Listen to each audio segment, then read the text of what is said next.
आप सभी लोगों का आज के क्लास में स्वागत है। आज हम लोग पढ़ेंगे रासायनिक अभिक्रियाएं के प्रकार।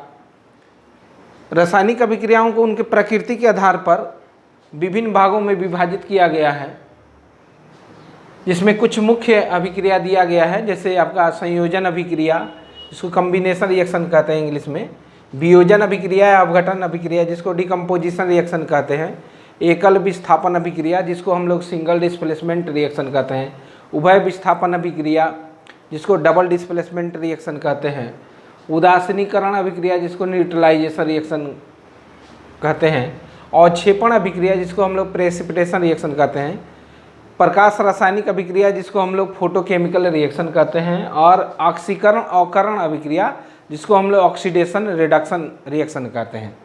तो ये विभिन्न प्रकार की रासायनिक अभिक्रियाएं दिया गया है। उनके रासायनिक अभिक्रियाओं की प्रकृति के आधार पर हम लोग अब एक एक करके जितना भी रासायनिक अभिक्रिया है उनके बारे में गहन अध्ययन करेंगे। चलिए, सबसे पहले हम लोग देख रहे हैं संयोजन अभिक्रिया यानी कम्बिनेशन रिएक्शन। उसके बाद एक एक करके और डिस्कस करेंगे। चलिए देखते हैं इसको, संयोजन अभिक्रिया को।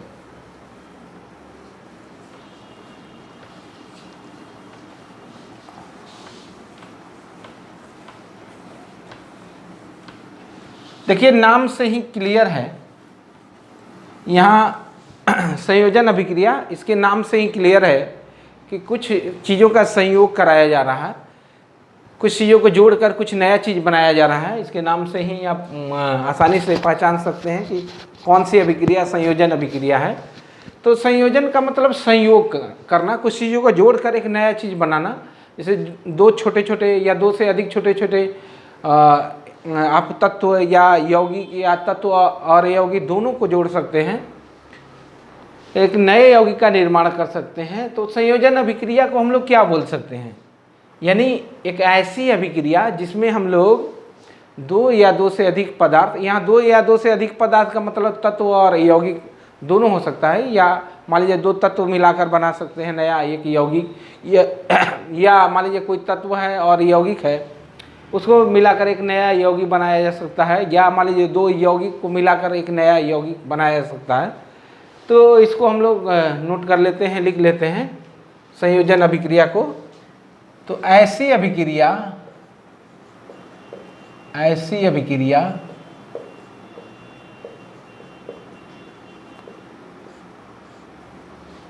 जिसमें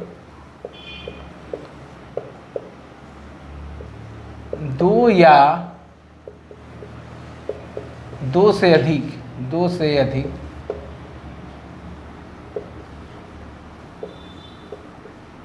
पदार्थों का कहने का मतलब तत्व या यौगिक हो सकता है, आपका तत्व या यौगिक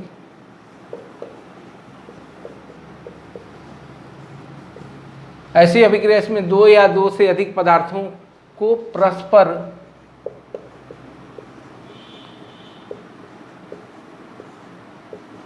मिलाने के फलस्वरूप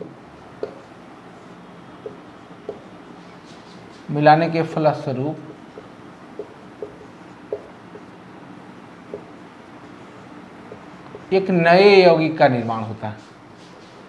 एक नए यौगिक का निर्माण होता है।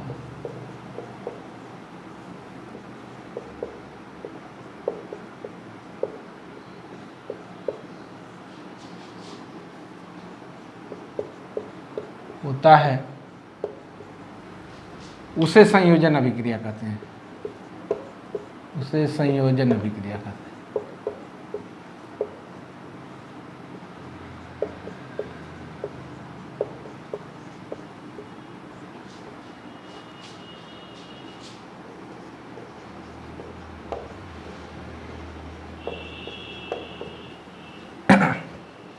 यानी ऐसी अभिक्रिया जिसमें हम लोग दो या दो से अधिक पदार्थ को मिलाएंगे तो एक नया पदार्थ बनेगा। इसे हम लोग संयोजन अभिक्रिया कहते हैं। संयोजन का मतलब ही है जोड़ना। दो नए पदार्थ को जोड़े तो एक नया पदार्थ बन गया। ये पदार्थ आपका तत्व या यौगिक हो सकता है। तो जब भी आप संयोजन अभिक्रिया देखेंगे तो हम लोग क्या कर सकते हैं, दो या दो से अधिक तत्व मिलाएंगे तो एक नया यौगिक बनेगा, या तत्व या यौगिक ले लेंगे उनको आपस में मिलाएंगे तो एक नया यौगिक बनेगा, या यौगिक यौगिक ले लें तो उससे भी एक नया यौगिक बन सकता है। तो उदाहरण से हम लोग इसको समझ सकते हैं। उदाहरण के रूप में ले लेना है, जैसे दो तत्वों का संयोजन, दो तत्वों का संयोजन। मान लीजिए दो तत्व जिसको हम लोग जोड़कर एक नए यौगिक का निर्माण करेंगे। जैसे मान लीजिए कार्बन है, कार्बन का ऑक्सीजन से रिएक्शन कराते हैं तो बनता है आपका कार्बन डाइऑक्साइड। तो ये यौगिक का निर्माण हुआ है, कार्बन डाइऑक्साइड यौगिक है जिसमें ये तत्व क्या है, कार्बन और ऑक्सीजन। यहाँ दो तत्वों को मिलाया गया है जिसके फलस्वरूप एक यौगिक का निर्माण हो रहा है।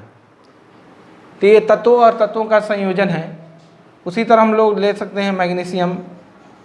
मैग्नीशियम को ऑक्सीजन के प्रेजेंस में रिएक्शन कराते हैं तो बनता है मैग्नीशियम ऑक्साइड। मैग्नीशियम का जो फीता होता है उसको जलाते हैं तो मैग्नीशियम ऑक्साइड बनता है। इसको आप संतुलित भी कर सकते हैं। आप यहाँ ऑक्सीजन 2 है, 2 ले लीजिए, यहाँ 2 कर लेते हैं। तो यहाँ भी दो तत्व मिलकर आपस में एक यौगिक का निर्माण कर रहा है। इस यौगिक का नाम है मैग्नीशियम ऑक्साइड। और तत्व क्या है, तत्व है आपका ये मैग्नीशियम और ऑक्सीजन। उसी तरह हम लोग आयरन है जो लोहा है, ये सल्फर से अभिक्रिया करके फेरस सल्फाइड बनाता है। तो ये लोहा क्या है, एक तत्व है, सल्फर क्या है, एक तत्व है, और जिसके फलस्वरूप एक यौगिक बन रहा है जिसका नाम है फेरस सल्फाइड। यहाँ दो तत्वों को मिलाया गया है तो एक यौगिक का निर्माण हुआ है फेरस सल्फाइड। तो यहाँ भी हम लोग दो तत्वों के मिलाने से एक यौगिक का निर्माण कर रहे हैं। तो ये दो तत्वों का संयोजन के फलस्वरूप जो यौगिक का निर्माण हो रहा है, यहाँ उसका उदाहरण दिया गया है। अब हम लोग इसका उदाहरण लेंगे कि मान लीजिए एक तत्व है, एक यौगिक है, उसके मिलाने के फलस्वरूप एक यौगिक का निर्माण हो रहा है। तो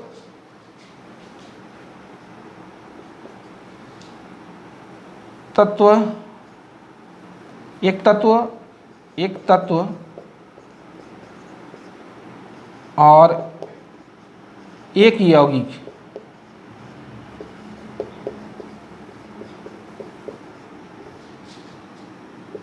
के बीच संयोजन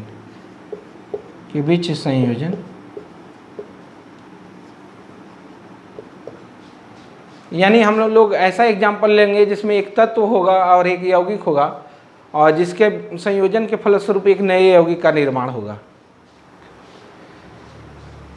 जैसे मान लीजिए कार्बन मोनोऑक्साइड है और इसका ऑक्सीजन से रिएक्शन होता है कार्बन मोनोऑक्साइड का, तो कार्बन डाइऑक्साइड बनता है। यानी कार्बन मोनोऑक्साइड एक यौगिक है और ऑक्सीजन क्या है, एक तत्व है। यानी कार्बन मोनोऑक्साइड एक यौगिक एक तत्व से अभिक्रिया करने के फलस्वरूप कार्बन डाइऑक्साइड ये यौगिक का निर्माण कर रहा है। तो इसको भी हम लोग संयोजन अभिक्रिया बोलते हैं। यहाँ ये क्या है, ये यौगिक है और ये क्या है, तत्व है। और ये क्या बना है आपका, ये यौगिक बना है। तो ये हो गया एक तत्व और यौगिक के बीच में संयोजन। उसी प्रकार हम लोग ले सकते हैं आपका एक दो यौगिक के बीच में संयोजन। तो इसको रब कर देते हैं।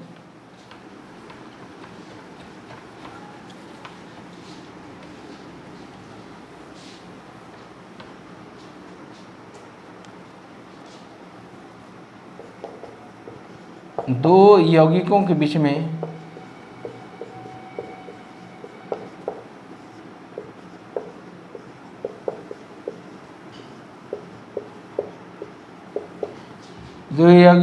संयोजन, दो यौगिकों के बीच में संयोजन। यहाँ हम दो यौगिक ले लेते हैं, उनके बीच में संयोजन कराएंगे। मान लीजिए कैल्शियम ऑक्साइड एक यौगिक है जिसका अभिक्रिया हम जल से करा रहे हैं। कैल्शियम ऑक्साइड ये यौगिक है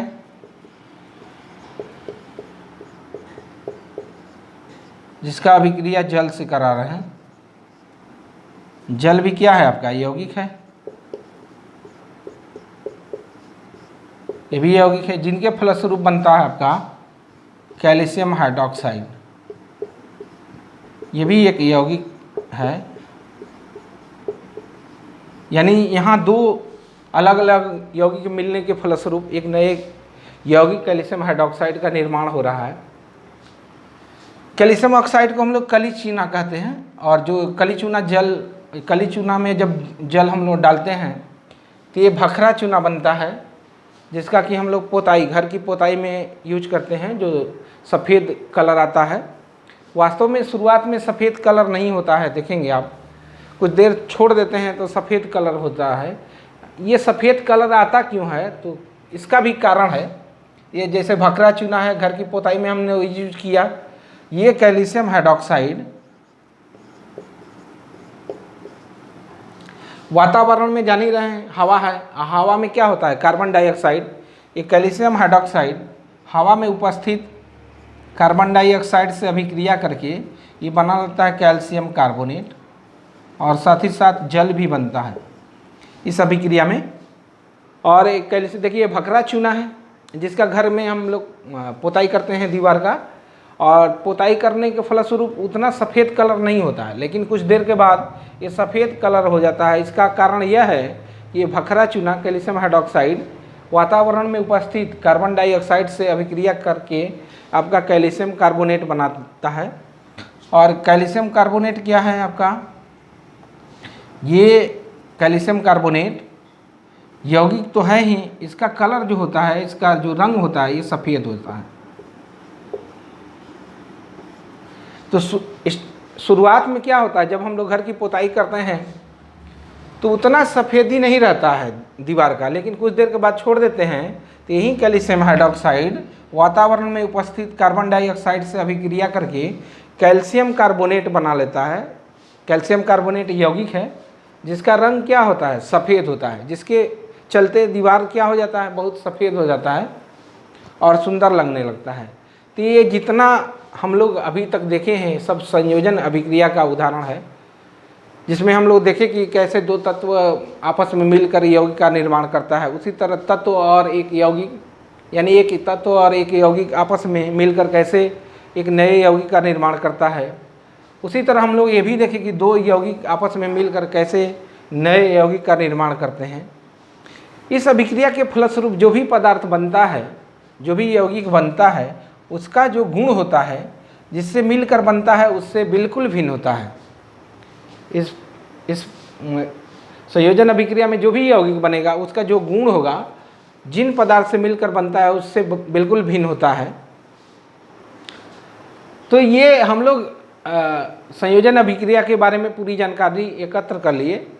अब हम लोग को पढ़ना है वियोजन अभिक्रिया, लेकिन हम लोग एक एक करके सब जितना भी रासायनिक अभिक्रिया है उसके बारे में गहन अध्ययन करेंगे। तो आज हम लोग पढ़ लिए हैं संयोजन अभिक्रिया, अगले क्लास में हम लोग देखेंगे वियोजन अभिक्रिया के बारे में। तो आज यही हम क्लास समाप्त करते हैं।